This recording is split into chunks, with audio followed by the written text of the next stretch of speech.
안녕하세요, 여러분. 여러분의 소중한 이빨을 연구하는 남자 이딴딴의 이빨연구소 치과의사 이딴딴입니다. 반갑습니다. 사실 최근에 저에게 아주 특별한 선물이 찾아왔습니다. 바로 이른둥이 아기가 태어났는데요. 한 아이의 아빠가 되고 나니 치과의사 아빠로서 우리 아이 치아 건강은 내가 책임져야겠다라는 생각이 들더라고요. 우리 아기처럼 조금 일찍 세상에 나온 이른둥이 아기들은 여러 면에서 더 세심한 보살핌이 필요합니다. 오늘 이딴딴의 이빨연구소에서는 우리 이른둥이 아기들이 겪을 수 있는 치과적인 문제들은 어떤 것들이 있는지, 그리고 우리가 가정에서 어떻게 예방하고 관리해야 할지에 대해 저명한 의학 자료들을 바탕으로 쉽고 명확하게 설명해 드리려고 합니다. 자, 그럼 이른둥이가 무엇인지부터 간단하게 알아볼게요. 이른둥이는 보통 임신 37주 미만에 태어난 아기를 의미해요. 과거에는 미숙아라고 불렸는데 최근에는 이른둥이라는 순우리말을 사용하고 조금 일찍 태어났지만 건강하게 자랄 수 있다는 긍정적인 의미를 담고 있다고 합니다. 이른둥이들은 재태기간이 짧아서 성장과 발달에 여러 의학적 어려움이 있을 수 있어요. 특히 치아는 태아 때부터 만들어지기 시작하는데 이른둥이의 경우는 미숙한 상태에서 세상에 나오게 되므로 구강 내 환경, 전신 건강 상태, 그리고 출생 후 받게 되는 여러 의학적인 처치들이 치아 발달에 영향을 미칠 수가 있어요. 관련 논문들을 살펴보면 이른둥이 출생 자체와 치아 발달 이상 사이에 밀접한 연관성이 있다고 보고가 많이 되고 있습니다. 그렇다면 우리 이른둥이들에게는 어떤 치과 문제들이 발생할 수 있는지 말씀드릴게요. 크게 세 가지로 나누어서 설명드릴 거예요. 첫 번째는 범랑질 형성 부전, 두 번째 치아 맹출 지연, 세 번째 부정교합 및 구강 근육 발달 문제입니다. 첫 번째이자 가장 흔하게 관찰되는 문제는 바로 범랑질 형성 부전입니다. 우리 치아의 가장 바깥층을 단단하게 감싸고 있는 것이 바로 범랑질인데요. 마치 치아의 갑옷과 같은 역할을 해요. 그런데 우리 이른둥이들은 치아가 만들어지는 시기에 여러 성장 지연이나 질환, 그리고 특정 약물 노출 등으로 인해서 범랑질이 제대로 형성되지 못하거나 아니면 이게 충분히 단단해지지 못하는 경우가 많아요. 원인으로는 이른둥이의 출생 시 저체중, 그리고 산소 부족, 그리고 장기간의 인공호흡기 사용, 그리고 고용량 항생제 투여, 이런 복합적인 요인들이 원인으로 지목이 됩니다. 이는 범랑질을 형성하는 세포인 범랑모세포라는 게 있는데요. 얘네가 정상적인 기능을 못하도록 방해를 받기 때문입니다. 증상으로는 치아 표면에 희거나 노란색, 그리고 갈색 반점, 이런 게 생기거나 아니면 홈이 파이거나 결손이 나타나기도 합니다. 이거의 문제점으로는 범랑질이 약하면은 이제 갑옷과 같은 역할을 해야 되는데 그 갑옷이 약한 거니까 외부 자극에 좀 취약해지고요. 그래서 충치에 걸릴 확률이 훨씬 높아져요. 많은 연구들에서 이른둥이에게서 일반 아기들보다 높은 충치 유병률이 보고되고 있다고 합니다. 다음으로 치아 맹출 지연입니다. 이른둥이들은 치아가 나는 시기가 또래 아기들보다 좀 늦어지는 경향이 있대요. 보통 유치는 생후 6개월부터 나기 시작하거든요. 근데 이른둥이들은 그거보다 몇 개월 더 늦게 날 수도 있다는 거 알고 계시면 될 것 같고요.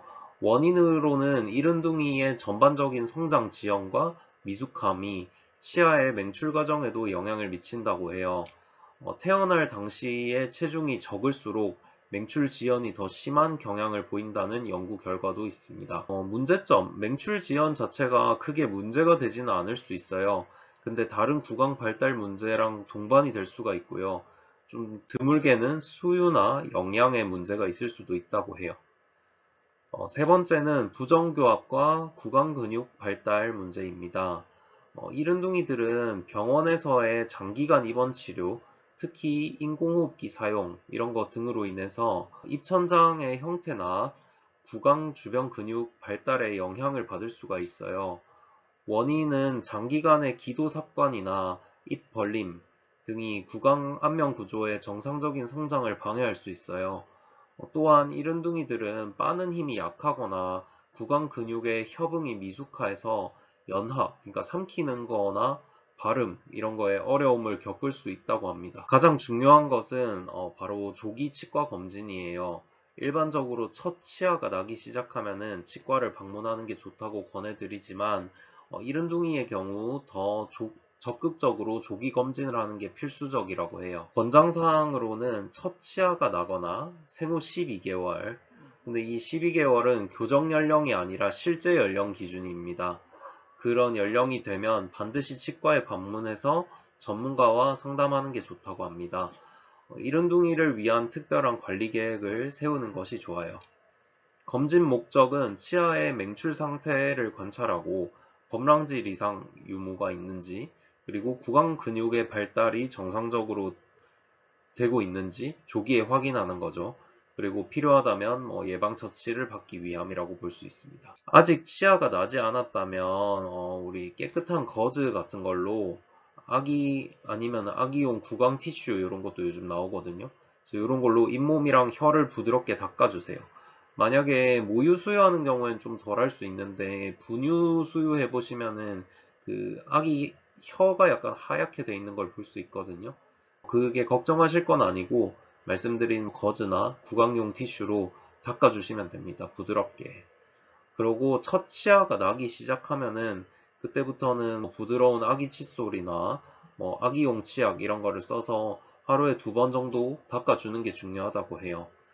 불소 치약을 언제부터 써도 되냐 이런 시기는 사실 나라마다도 그게 좀 다르고 치과 의사마다도 의견이 좀 다를 수 있어요.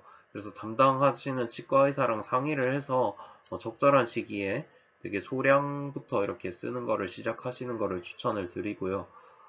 만약에 범랑질 형성 부전이 있는 경우에는 불소 도포나 실란트 이런 예방 처치를 하는 게 더 중요할 수 있습니다. 첫 치과 방문 이후에도 소아치과 전문의랑 상담을 해서 3에서 6개월 간격으로 정기적으로 검진을 받는 게 제일 중요해요. 예방치료로는 범랑질 형성 부전이 심하거나 초기 중치 위험이 높은 경우에는 불소 바니시 도포 그리고 치아 홈메우기가 실란트거든요. 그리고 레진 침투 치료 이런 맞춤형 예방 치료를 고려해 볼 수 있어요. 전문가들은 이런 적극적인 예방 처치가 이른둥이의 치아 건강을 지키는데 매우 효과적이라고 강조하고 있습니다. 지금까지 이른둥이들에게 발생할 수 있는 여러 치과 문제들에 대해 알려드렸고 예방법에 대해서도 알려드렸어요. 저도 그랬듯이 이른둥이 부모님들 마음고생이 정말 많으실 텐데요. 우리 아이가 엄마 아빠의 사랑을 빨리 받고 싶어서 세상에 일찍 나왔으니 더 사랑을 많이 주는 부모가 되자고요. 그러면 우리 아기들도 사랑을 받아서 더 잘 클 거예요. 우리 이른둥이 부모님들 모두 힘내시고 앞으로도 소아치과 관련된 컨텐츠 많이 올려드릴 테니까 저희 이딴딴의 이빨연구소 구독, 좋아요, 알림 설정 해주시면 감사드리겠습니다.